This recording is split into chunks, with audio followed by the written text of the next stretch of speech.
think, okay, so the ask is like, should Tony and Mariah have main evented? The answer to that question is maybe. Maybe they should honestly, have. hindsight being 2020, right?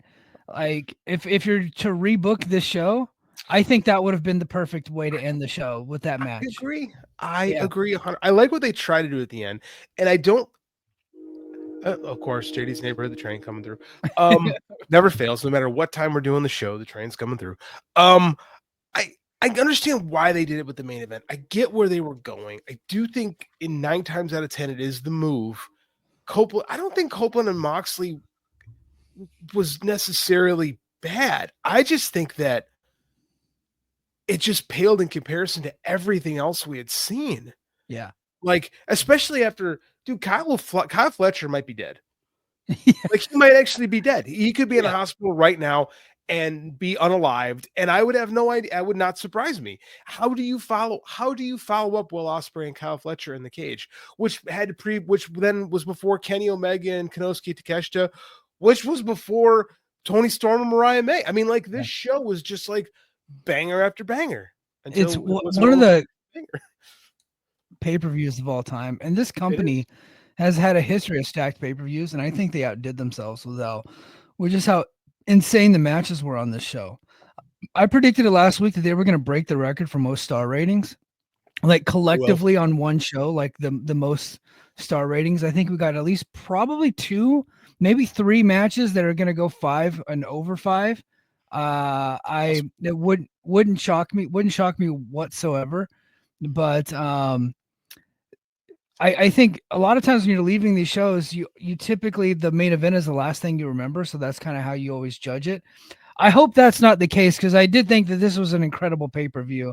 So I don't want us to dwell too much on the main event, but I do have some comments. But first, look, you get to stop me dead in my tracks when you give me $5, even if it's a Canadian 5, it still counts to me in my book. So, hey, I'm going to say right now that I love Canada. I think Canada's a great place. And I appreciate the King of the North and his $5 Canadian, which I don't want my electricity messed with by Doug Ford. So I'm not going to say anything bad. Yeah, it said main event. This is King of the North. Main event and tag belts matches stunk. The rest of the show was an all-time great professional wrestling. I hope you guys had a great time with it. Yeah, I think that kind of sums up the night, right? Like, it's one of the all-time great pay-per-views that had a really stinky main event. And honestly, that tag team title match between the Outrunners and the Hurt Syndicate should have probably been about 3 minutes, or not even on the show at all. I get they're paying Bobby Lashley and Shelton a lot of money, so they want to get their money's worth. And it's an overact. It is an overact. It is an overact. The Outrunners is an overact, but you could tell that there was just there's a big difference in over, like, and how over the two teams were. A huge difference. The Outrunners is a fun little act. You know, they're the fucking Mulkey brothers, okay? Like, I get it. I get the appeal of the Outrunners. I think they're funny and cute too. Yeah, they're the Bushwhackers, the Mulkey brothers. They're like, that is their appeal, and I think that's fine and it's admirable. You need guys like them on the card. However, if you're going to put them in a pay-per-view match, which I don't really necessarily disagree with, I think they should have just gotten their asses kicked in like 3 minutes, because they were pushed harder in this match than the previous tag team champions, Private Party, who has been an act on this company for 5 years. The Outrunners actually outshined Private Party with how much offense they got on the Hurt Syndicate. Couple controversial thoughts on this. One, the Outrunners are better than Private Party, so that's why. Oh, okay. We're all right. Let's load up our guns. Load up your guns. My stance on Private Party has been I genuinely do not like Private Party. Nor do I. Right, but I have. You know what's so funny? Everybody's like, well, Private Party's great. They've had these great matches. And then every time they list the great matches, it's the Young Bucks on the other side.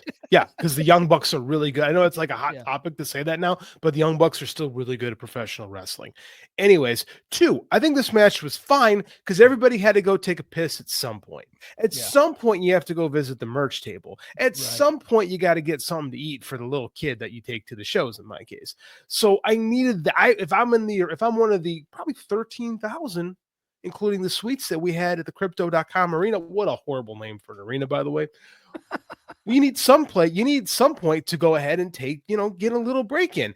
And if that means Bobby Lashley gets to beat the shit out of somebody and we all get to calm down a little bit, that's fine. There was no other point until the main event that everything just kind of hit a screeching halt. That was perfectly serviceable. It was a little long, but I don't know, like everything was a little long tonight, to be honest with you. There was nothing. Honestly, the match that I thought was the shortest that could have gone longer was that fucking bloodbath of a women's title match that we got.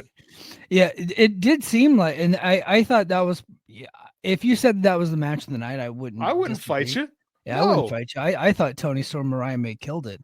Dude, we fucking dogged on this thing for a year. We fucking dogged on this thing for a fucking year. But we also really liked their match at All In last year. We did. I thought that match was tremendous. We did. They have really good chemistry in the ring. And you know what? Credit to RJ City. Like his, let's just go this one first. We don't have to go in order. Everyone else is going to go the whole show in order. Fuck that. Let's do our own thing. Let's talk about this. RJ City knocked it out. We kind of like, and I'm the film guy. I was like, they're going to do a wrestling angle around All About Eve. Like, come on, how's that going to work? Turned out great. Like, it wasn't our cup of tea the entire time. But I texted you. I said, this went from being All About Eve to Nightmare on Elm Street. You told me to say that for the show, so I did. Yeah. Like, I think they fucking nailed it. At the end of the day, it had heat. It was over. Like, it helped sell a lot of tickets to a major show in Australia. Like, they fucking delivered the whole time on this thing. Credit to these two. And what a fucking bloodbath it was. Holy shit, did they try to kill each other? Dude, it was so bloody. At one point, you could see they zoomed in on Toni Storm's face, and you could tell she was uncomfortable with how much she was bleeding. Like, and at a certain point, you get kind of like, when it's gushing that much, I always get a little bit worried for the performer, and I could see the worry on her face. That wasn't acting. Like, she was like uncomfortable with it, but then she just kind of got into her groove, and then went on to have a hell of a match. And arguably the best match of the night. I think that if you went with this match, or if you went with Ospreay and Fletcher, I don't think that people would really argue one way or the other, unless they're just kind of sticking to their guns. Because look, Ospreay and Fletcher did more moves, and I loved that match too. And they went longer. They jumped off the cage. They kicked out of some more stuff. But I love the fact that Toni Storm and Mariah May went a little bit short. I think it ended at the right time. She is like Antonia the Butcher out there. Like, that's how much blood Toni Storm. I don't know what her real first name is, but I thought it was pretty funny. There was the amount of gore in that match. Like, they were breaking bottles with their legs. They did it's blood sport. No, it's not. It's kickboxer, right? Yeah, that's what I thought. Yeah, it was a Tonga Po. I can't remember Jean-Claude Van Damme's name in that movie, but it was Tong Po. The Taipei death match. I think that the Rotten Brothers did that back in the day too. It's fucking awesome. They brought the tape, like, oh my god, they're gonna do kickboxer, and they sure did. They shattered a bottle with Toni Storm's thick-ass legs. Like, I loved this. Dude, my wife and I were watching Dynamite this week, and she saw the interview segment with Toni and Mariah, and she goes, I'm out, and she walked out of the room. So she's just like, she had zero tolerance for any of that shit. And I'm really glad she did, because this match would have made her nauseous to her stomach. And I loved it, man. Yeah, I'm glad I was watching this show on my phone, because here's what happened. I was getting ready to put it on the TV, and my wife and my daughter were at the splash pad. You know what a splash pad is, right? Mm-hmm. Okay, so they're at the splash pad. Okay. And my daughter just fell down and went boom and skinned up her knee and her elbow and her wrist and her thigh, and kind of like almost like road burns, like, on her body. Mm-hmm. And so we had to patch her up, and then Dad did not get the TV ever again after that. Because I had to, like, you know what I mean? I have to, like, I had to give up the TV. Like, my daughter's in pain. So I understand. I just had it on my phone, and I was like patching her up. And then at that point, I got to take care of dinner. I had to do all kinds of stuff. So I was kind of a little bit busy during the show, but it is what was a little bit of a tough night in the Gilbert household. But in hindsight, turned out to be a good thing, because my wife and daughter would have been watching that match with me, and my daughter would have started crying if she'd have seen that, with how much blood there was. So right around the same time at the Oliva household, my wife discovered Andy's like home folder, and she found a math quiz of his that did not go very well. So Oh, we had to have words with the boy. So I missed most of the tag team match, and yeah, most of the tag team match. So I was running, and he had to go upstairs during the Tony Mariah match. Excuse me, and then bolted downstairs to check it out a couple times. He doesn't like the women's wrestling, but he's fascinated with the gore. So he kept yeah. running downstairs to take like a couple peeks. He's like, oh, gross. And he'd run away. And he'd come back. He'd be like, oh, they're so bloody. And he'd run away again. So, yeah. So that happens when you're a parent. You have to take care of certain issues that arise.